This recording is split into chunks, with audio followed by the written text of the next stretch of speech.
Good morning, everybody. I'm Gray. Today, I'm going to be sharing part 2 of my trip to Honduras. And in this second part, there's a lot that I'm going to be sharing about family. So the focus about what I want to talk to you today is building bridges, creating connections, and how God works to slow down on the pictures a little bit, how God works to bring people together to do his work and to build community, how we're all connected through Christ as one family, as one body. If you could go back one slide. Yeah, so here is one of the households we were helping out. And they've got their house up there.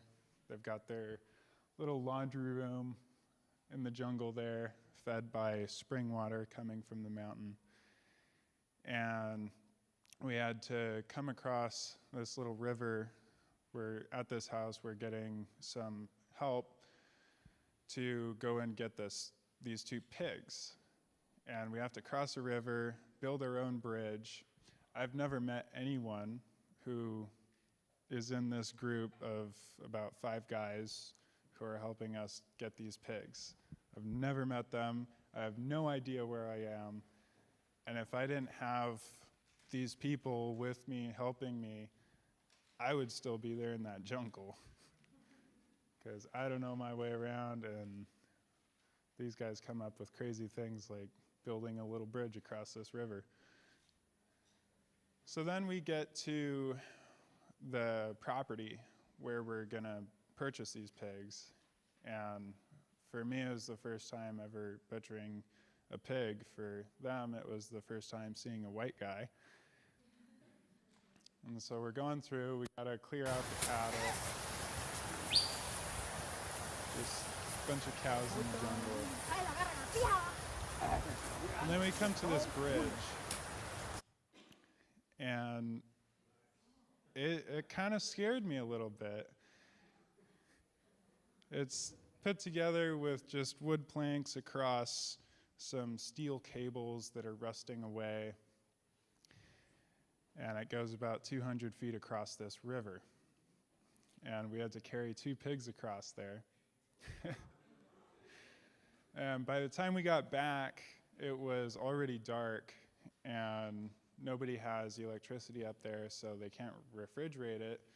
So we're standing out there after this long day, hiking out into this property and packing out these pigs.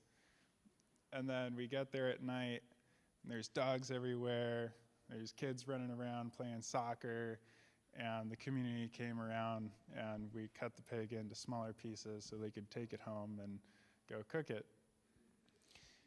And it was kind of a cool way of how God just brought people together to come and help this community, because there's no way one of us could have done any of that work by ourselves. And I had no plan of, who's going to help me with this? How are we going to make this happen? But God just brought all those people together. So, what was that? Yes. So in the last slide, go back to there. These are my in-laws, my new family. So we got to go up and visit them. Marisol's brother's sister's father,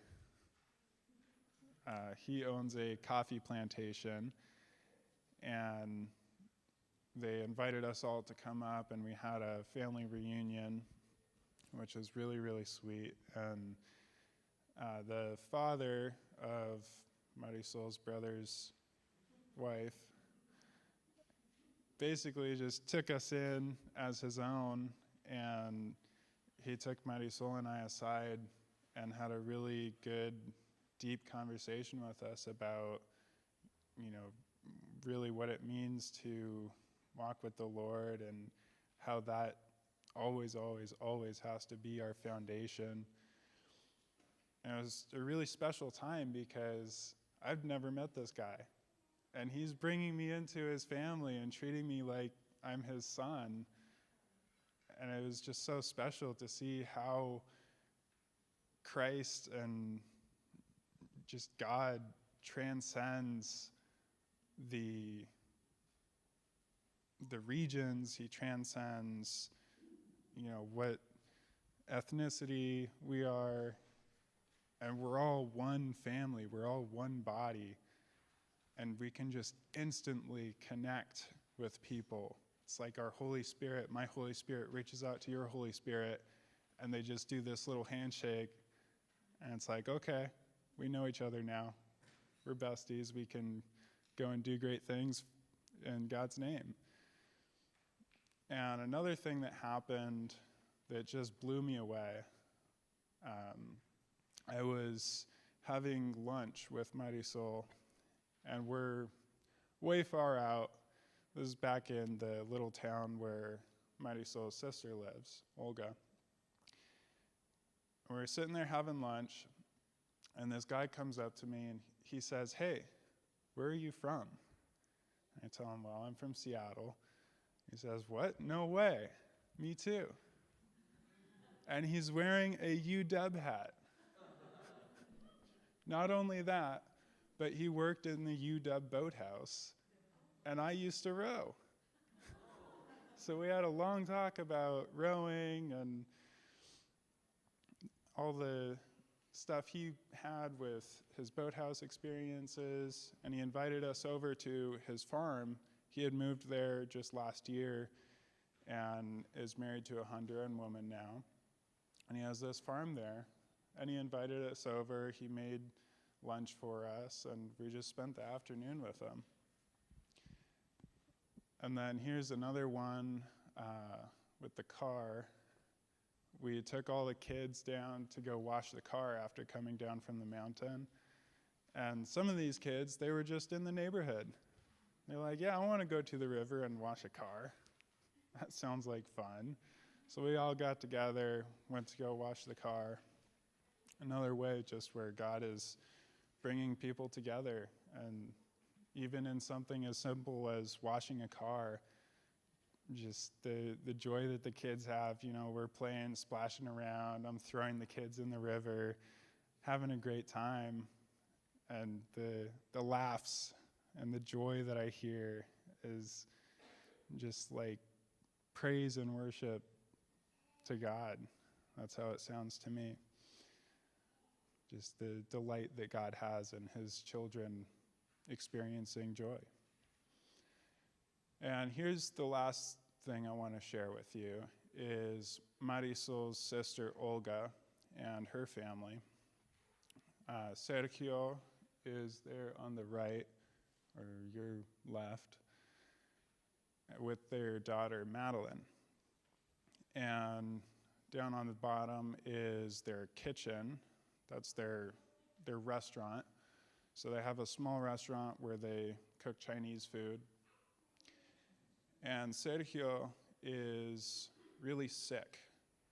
So we're not totally sure what's wrong, but his leg was totally swollen up. And we took him to several doctors. And it sounds like he has fluid in his lungs and his organs are starting to fail.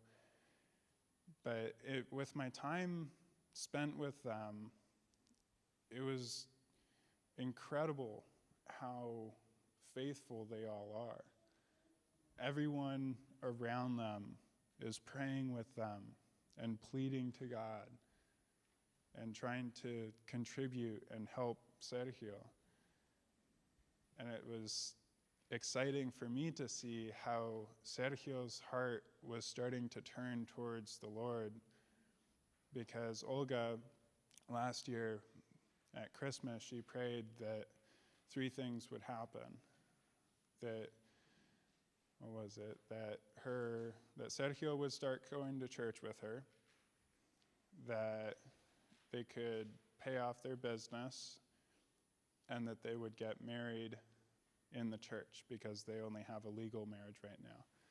And God's answered 2 of those prayers already. Said he was now going to church with his family consistently. And I can just see the change in him from the last time I was there, how he's really looking, and his heart is getting opened up through this challenging time. So even in the challenging times, I just love how God brings people into our lives to care for us, to support us, to encourage us, to intercede for us. So last time I left you with a challenge. I'll leave you with another one today. I challenge you to find that person who God has in your life, who God is bringing to you, where you can be that person to them, to be an encouragement, to be an intercessor, to be a friend. That's all. Thank you.